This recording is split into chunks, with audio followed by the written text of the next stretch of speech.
Hello everyone, we had UFC Atlanta this weekend. I did not get a prediction video out because, well, a couple things really.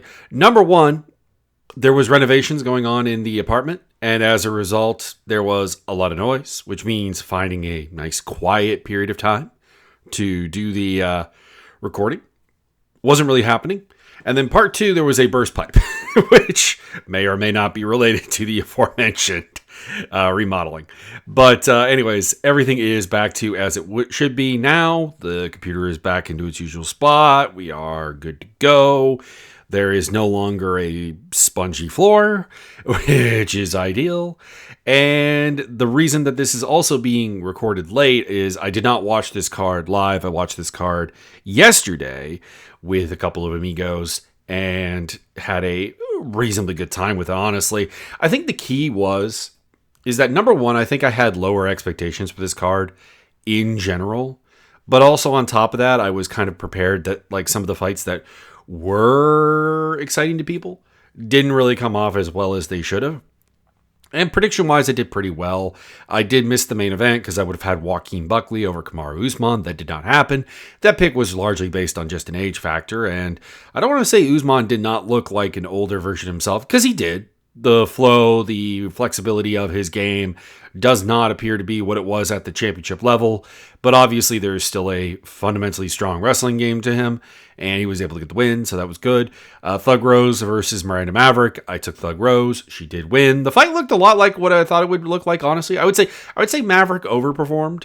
And we'll get more into details on these fights, but we're just going through the picks right now. Shahbazyan versus Petrosky. I took Petrosky entirely as a sadness hedge, though. I wanted Shahbazyan to win the fight because Edmen Shahbazyan is actually reasonably good if he could get out of his own head, get out of his own way. And so him winning here was positive, although I'll have very few good things to say about the fight. I did pick Barcelos. He did win. I did pick Sir Abdul Malik. I will say that was one of the fights that actually did disappoint me.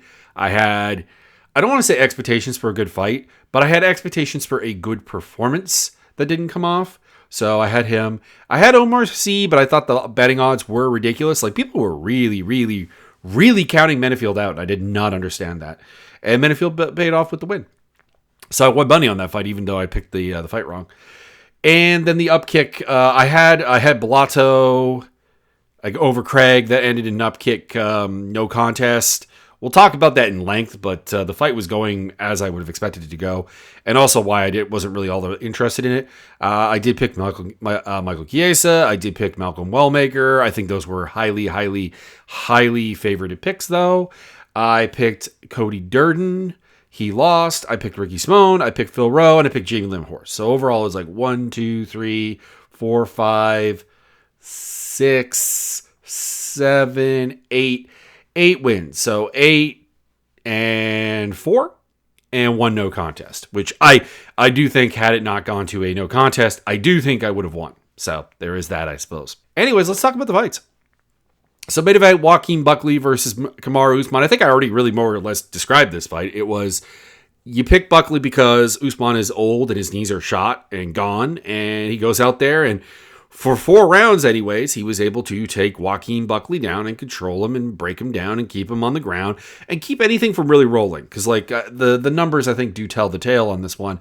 Buckley in round 1 landed 1 strike per UFC stats. Again, I don't trust UFC stats, but it's the best thing we have going. Then there was 3 in round 2, 13 in round 3, 11 in round 4. And yeah, that was basically the key. I guess I could see round 4 going to Buckley because Usman had like 2 minutes and 18 seconds. And there was like at least a decent, like good little flurry there where it looked like Buckley had Usman hurt for a bit. So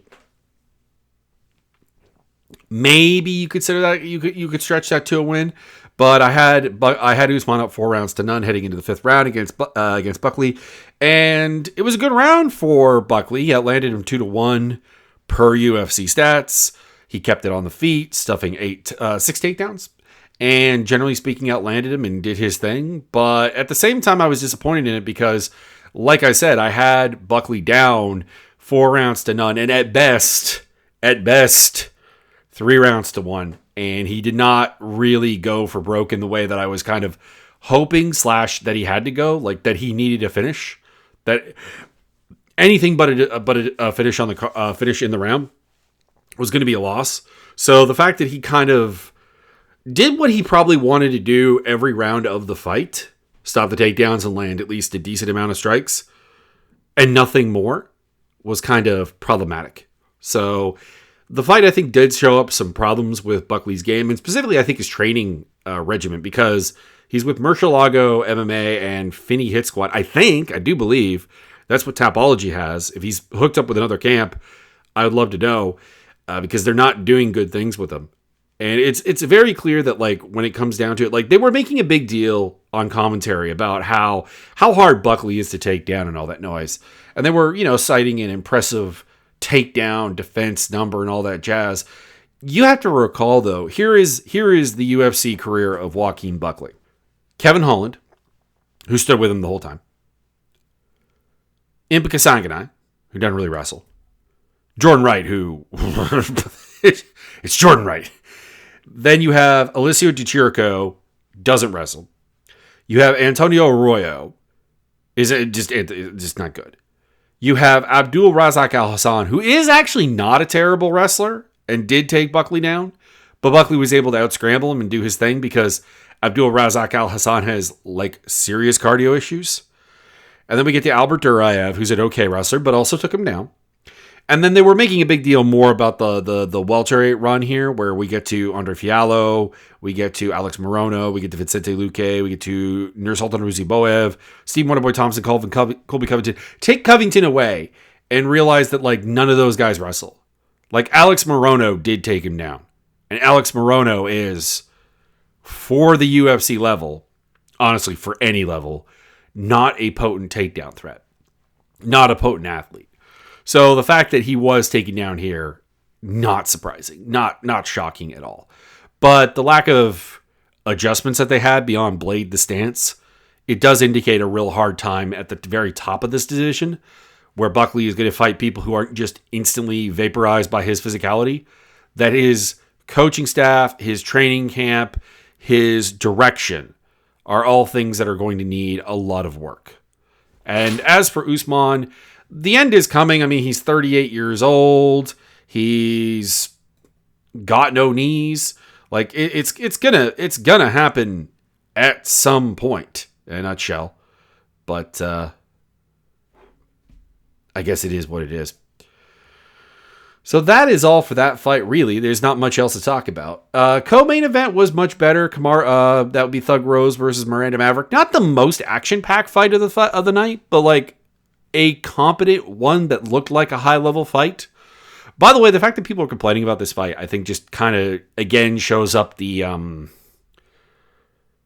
it's just rampant sexism. Like, I hate to, like, simplify everything wrong with the reaction to women's MMA to that. But, yes, women's MMA has a lower ceiling and a lower basement as far as technical ability and physicality and so on is concerned. But the idea that people believe and will not complain about really bad male fights, but they will complain about this fight, it's a bit telling. Because this was perfectly fine. This was a fun fight.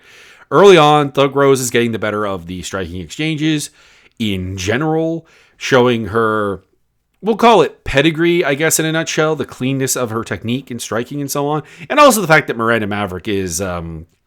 admittedly a bit of a brute. There's not a lot of adjustment to her game, and that did cost her here a fair bit. Thug Rose did end up getting put on the canvas for a moment there, where she kind of got her leg caught on a kick, and then Maverick lands like a hard two-piece coming forward, and Thug Rose kind of stumbles backwards. I guess if you count that as a knockdown, you would probably give the round to Miranda Maverick, but I didn't think it was. I thought it was more or less a trip. So I had Rose up 1-0 after the first round, but it's a close round. It's the round that this fight ends up hinging on, I think. Aside from that's not even true, because two judges somehow gave Rose the second round, which we're about to talk about here. But this was the Miranda Maverick round. So Rose gets a takedown relatively early, about 90 seconds into the round. We end up with the grappling round, basically. So Maverick is able to stand up. Rose hops on the back, kicks the legs out, gets the fight back down, and is looking for an arm triangle at one point. Maverick overpowers her, rolls her over, puts her in an arm triangle, and Rose has to defend to the bell. There is some good GMP from the back position for Maverick. So Maverick gets the job done, and in my opinion, won that round. Sure, Thug Rose had 3 minutes of top control, but she did very, very little with it. In fact, she landed all of 9 strikes. For comparison purposes, Maverick landed 22 strikes.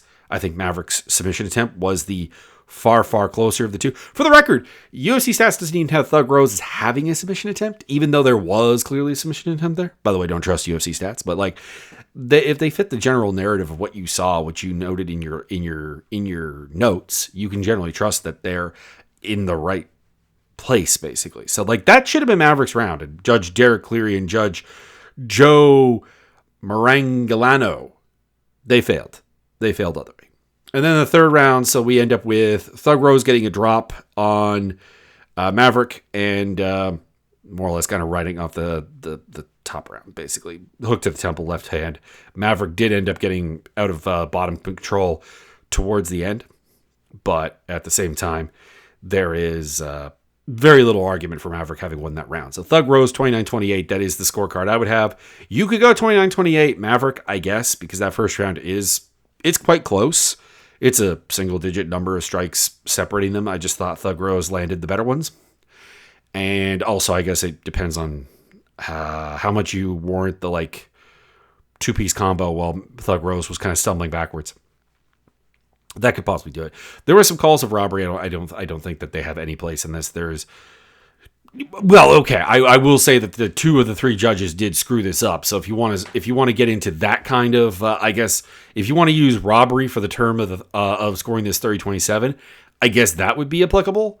But I don't generally use robbery on that. I just use that's a bad scorecard. Then we had Edmen Shahbazyan versus Andre Petroski. This was not an exciting fight. I will say it's good to see Shahbazyan winning the fight over 3 rounds, or Shahbazyan. I always forget which it is. And actually show up and like control a fight for 15 minutes, but it wasn't fun to watch. So it's like one of those things where it's like it's a positive sign for him going forward, but it is incredibly unfun to watch. There you go. Petroski was unable to really get his game going at any point. He was unable to really, his range striking is limited to basically low kicks because he does not have a boxing game that facilitates entries for takedowns or like prolonged boxing success. I'm sure he hits quite hard. You know, he's a big, strong guy, but at the same time, it's like, no, he just kind of keeps wading in and getting pieced up in a nutshell. Like that's all there is to it. And 30-27, if not 30-26 for Edmen. Edmen did knock him down in the third round with some body kicks, put him down because Petroski's always been a little bit soft to the body, and should have probably done that a lot more. But yeah, clearly won all 3 rounds, did his thing. It's a positive performance again, but it is not one that really makes me want to see additional stuff. And then Ronnie Barcelos versus Cody Garbrandt was, you know what? For a Cody Garbrandt fight, it was fun. Like, Cody Garbrandt's issue is that he based his entire run to the title on overwhelming physicality and specifically like quickness and speed. And once that faded away, the fact that he had no defensive acumen, like as a defensive striker or like footwork, because he basically gets cage cut off against him constantly. And the reason he beat Dominic Cruz is that Dominic Cruz doesn't pressure. So it's led to a lot of losses. And I thought Garbrandt probably won the first round, and then I gave Barcelos the second and third round where he outworked him. Didn't really get takedowns, honestly, because there was very, very little top control at any point in this fight. But you'll notice that Garbrandt actually went for a lot of takedowns and got smothered. So that was basically the problem for Garbrandt, is nothing really worked. He would get hit hard and much cleaner than he could hit Barcelos. And again, the defense is just not there. So, and then in Barcelos' case, he's also getting older and slower, and he has some of the same problems, but they're less pronounced than Garbrandt. Like, Garbrandt's problem is that his loss of physicality is the most pronounced it can be at the bantamweight division, and you're not going to survive on that.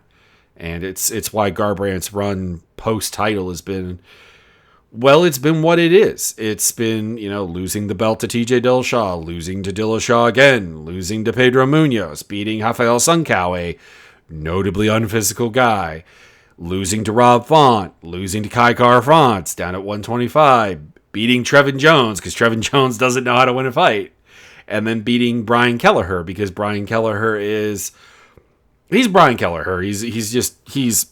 He has almost all the same problems Garbrandt does, and it's coming from further down. And now he's lost to Davidson Figueiredo and Ronnie Barcelos. Like, I don't know what you really do with him. It's not that he's like sad or instantly melted by anything, because I don't actually think he has like that bad of a chin, honestly. Like, people tend to oversimplify it. It's just there is no defensive acumen to his game as a boxer or as a footwork guy. Like, there's just nothing there. He'll get caught on the fence really, really easily. He'll get hit really, really easily. He'll get defeated also by getting hit like that because he's not used to it. He gets hit with a right hand and then like just kind of backs off, hands kind of down. And it's like, yeah, that's what gets you knocked out against people who are not similarly losing their athletic tools. There you go. And then we had Mansour Abdul Malik versus Cody Brundrage. This fight sucked because, not necessarily from like an action standpoint, there was, I guess, enough of it, but I expected Malik to just kind of go out there and do the thing. Go out there and beat up Brundrage, not lose the first round against him, and then end up, having to win a technical decision after a clash of heads in the third round where he put him down and finally had some things going on right. And the reason I say this is because, yes, Brundrage is the best fighter that Abdul Malik has fought. Not really saying much because the best fighter prior to this was Dushko Todorovic, who is not very good. My thoughts on him, I think, are well known. But at the same time, he's not a complex fighter. Brundrage is a fighter who has like one, maybe two ideas going into a fight, and not even necessarily great application of them, and they don't really change. Like, I think the point here is that Brundrage's best round was the first round, and then in between the first and the second round, he was talking to his corner about wanting to change things and go more on the counter, and he started losing. Like, pretty badly. Like, when he tried to adjust, things stopped working. Yeah, at the end of the day, this should have been a much better performance out of Matt Malik. He has a lot to do, and I'm not, like, a lot of development to do, and I'm not surprised by that. I'm just surprised that that Brundrage was the guy, not even as a wrestler, but as a striker that was able to defang him for large portions of this fight. Also, Alonzo Benefield versus Omar Sy was pretty bad. I had Omar Sy winning in the sense that I picked him, but like Benefield was being overlooked here horrendously. I got him at like plus 500 odds. It's insane. That was insanely bad. So basically, Benefield wins the first round with pressure and way less strikes, admittedly. So there's an argument that C won this fight because he outlanded like 16-8 in the first round. But like his were nothing. And Benefield's were like hard coming forward pressure shots. So gave it to Benefield. Second round, this one's the easy one to score. C gets a takedown, 4 minutes and 13 seconds of top control, even back control. Does not do a lot with it.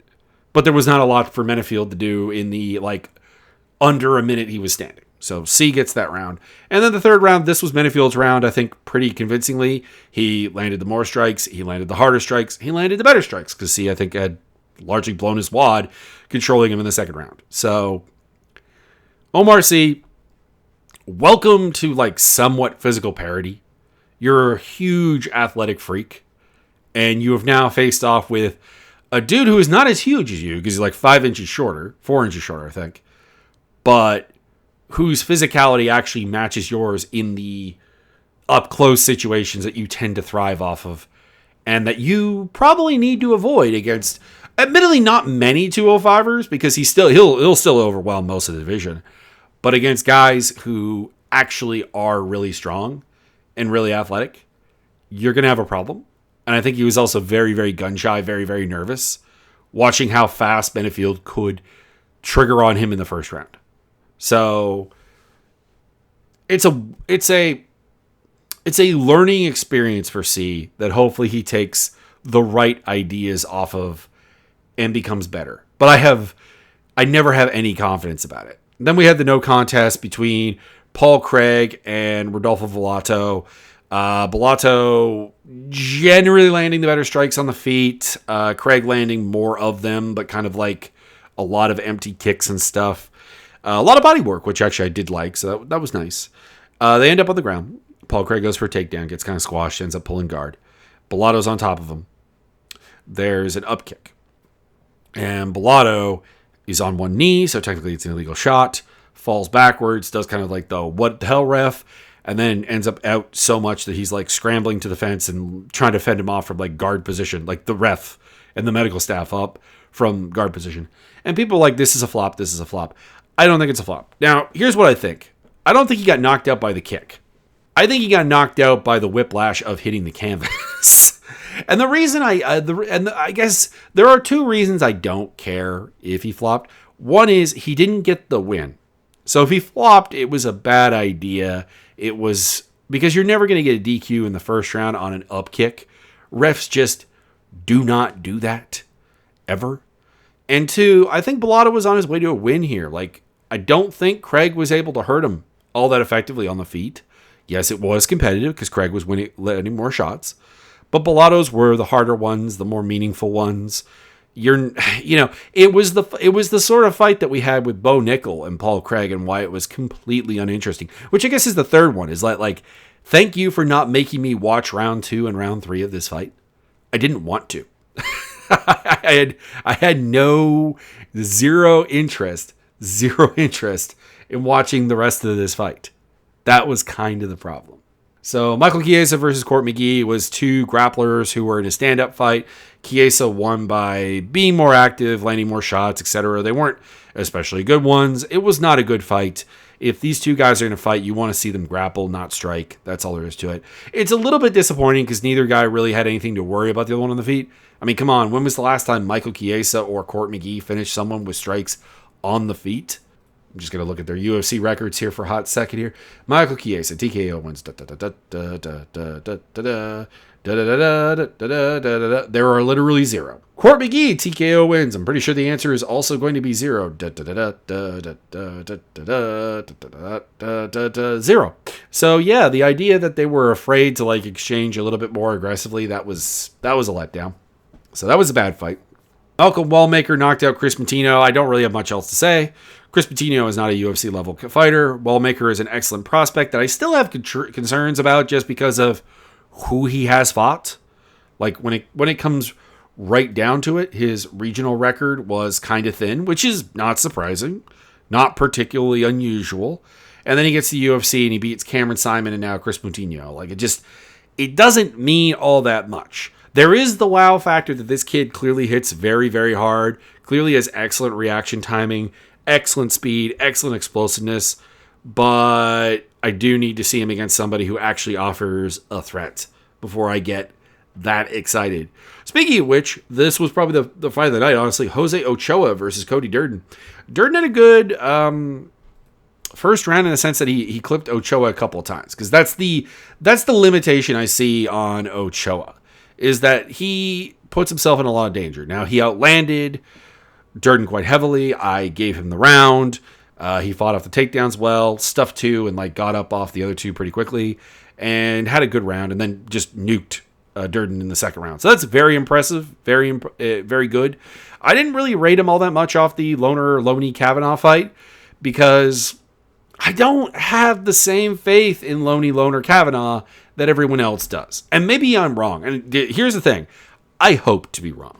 When I don't buy into a hype train, I want to be wrong, because a derail hype train isn't actually fun. Like the hype train getting to the top. That's the fun part. That's the part that we like to remember. That's the part we really enjoy. So I am hoping to be wrong. I don't know. And I can't quite put my finger on it. But, so I didn't have a lot of faith on Ochoa off of that fight. I might have to reappraise that. And by extension, I may have to reappraise Loney Kavanaugh. So that's good. That was a good fight. Ricky Simone versus Cameron Smotherman. Simone got takedowns, generally managed to neuter Smotherman for the most part. I think I gave Smotherman the third round. Am I right on that? Yeah, I gave Smotherman the third round. Just out of curiosity, what were the numbers? Yeah, the third round's the only round where Smotherman really had anything significant going for him. He landed 18 strikes, apparently. managed to fend off all but 1 out of 7 takedowns. Smotherman's not that good. He's a decent physical athlete, but like there's nothing about his game that is particularly deep. And he doesn't have the wow factor of a Malcolm Wellmaker, for example, where like Wellmaker has like that kind of athletic ability. Smotherman is just like a perfectly fine athlete that with proper training would probably be pretty good, but he doesn't have proper training because his game is very, very bare bones, not terribly well constructed. Who is he training with? Tapology does not have a gym for him. But yeah, losing to Siri City and now Ricky Simone. And previous to that, beating Jake Hadley, who is just outsized at 135 and just not very athletic. And did not look very good at all. That fight was highlighted by Hadley looking terrible. But yeah, I just don't think Smotherman's all that good. I still have worries about Ricky Simone not being the Ricky Simone that was like once upon a time a guy I had a lot of belief in. We're talking about like when he beat Sun Cow and Brian Kelleher and like that kind of thing. And then he had that 3-fight losing skid. Now he's gotten back at it by beating Javid Basharat, who is a good fighter, and now Cameron Smotherman. But I don't know. There's still something about him that is... It feels a little Colby Covington, I guess, in a nutshell. And by that, I don't mean the, like, MAGA, like, let the gimmick do the speaking. I mean the, like, kind of not having the same comfort being aggressive that you had when you were at your best. You've been turned back a couple of times, and it's not broken you physically, but it has put a hesitancy in you that I think with your style, if I'm talking with Ricky Simone, cannot really be afforded. Phil Rowe versus Angelosa was Angelosa looking pretty good, but like at the same time not looking good. Because the thing was that during the first 2 rounds, which I had Angelosa winning, he was generally landing some good strikes, getting takedowns, getting the better of the grappling exchanges with Phil Rowe. But at the same time, he was getting hurt kind of regularly whenever Phil Rowe would connect cleanly. And the thing about Phil Rowe is he just doesn't win rounds. Like he'll watch his work. He'll let himself get like kind of dictated on quite heavily. And as a result, he will do this. He will lose the rounds just like this. And then come out in the 3rd round and, finish the job because he's got the physicality to do that. It's the, Losa's built like you would actually want to build a textbook fighter. But Rowe is built with the X factors that actually lead to a really good fighter. If you could just get him to stick to some of the textbook. And Rowe gets the job done here with a TKO in the 3rd round. It was violent. It was fun. And honestly, this was the part of the card that was actually kind of like going. Like this fight, the Simone Smotherman fight was fine. Ochoa versus Jordan was quite fun. Wellmaker knocking out Moutinho, not bad. Like the first 5 fights here were actually quite good. It's just kind of everything after that is a letdown. Except for basically Thug Rose versus Miranda Maverick. And then Jamie Lynn Horth versus Vanessa Demopoulos opened up the fight. The card, I should say.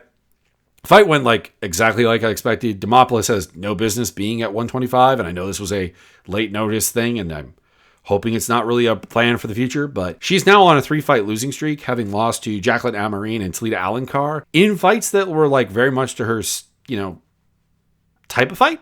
And now she's also lost to Jamie Lynn Horth. So there is a significant problem here. And it's that realistically, she doesn't have a functional striking game at all. Because Jamie Lynn Horth is not a particularly amazing fighter. It's actually kind of funny. There was an X conversation I had with somebody about fighter pay. And they were like, you just want Jamie Lynn Horth to make like $200K. And I said, well, that'd be like 5 times what she's making right now. Turns out the answer is actually 4 times because we actually had fighter pay releasements. By the way, who the heck saw UFC, like Georgia being one of the states that actually has like fighter pay disclosure? Out of curiosity, let's pull it up here. Who do I want to use here as my... We'll go with MMA fighting. All right, let's see here. Buckley, 150K. Where's Usman? Yeah, 300K for Usman. $500,000. That's 250 and 250 for Thug Rose. By the way, interesting. Usman doesn't have a win bonus. He's just got 300K flat. Interesting. Miranda Maverick, 125K. That's more than I expected. Shahbazyan, 93. 100K for Petrosky, really? Some of these are higher than expected. Now, to be clear, my personal views on fighter pay is simply that, number one, it shouldn't be going down as a percentage of revenue. That's generally the thing. Like, if you are shrinking your fighter pay, your primary labor and product, as a percentage of your revenue, then you are not paying them enough. Because apparently you're growing the revenue of the company while not having any of that trickle down to the fighters. So the classic trickle down economics failing. Anyways, so I think regardless of what these numbers are, they should be higher because it should be higher as a percentage of revenue. Anyways, Abdel Malik, 14 and 14. That's about right. Garbrandt, 275. 5150K. How is Barcelos on 5151 and Petrosky's on 100K? Jesus. 65K for Brundrage. 125 for Benefield. That's not bad. I'm pleasantly surprised by that. Omar C26. 12 for Bellato. 125 for Paul Craig. Oh my God. Paul Craig's making 125K to do that. Oh boy. He's making 10 times what like guys that are beating him is making. Chiesa, 150. Court McGee, 83. Wellmaker, 12 and 12. Moutinho made more on base than Wellmaker. Ouch. He made 14. 10 and 10 for Ochoa. 63K for Durden. 83 for Simone. 14 for Smotherman. 15 for Rowe. 30 for Losa. 25 for Horth. And 65,000 for Vanessa Demopoulos. Wow. Man, with that, Demopoulos is 100% getting cut. No, she did a favor for the UFC by stepping off on short notice, but like, I don't know. I think there's a ceiling she's hit that doesn't really go any higher. That's just my thoughts on the Horth versus Demopoulos fight. It's just making Jamie Lynn Horth look like leagues better than you in the UFC when we know Jamie Lynn Horth is not leagues better. Like, she is low mid table in the division. I know it's a weight class up and all of that obviously doesn't reflect, but it does. There were significant technical issues, not just size issues for Demopoulos. Anyways, that was the fight card. It wasn't particularly good. I'll be back with my predictions for the next UFC card.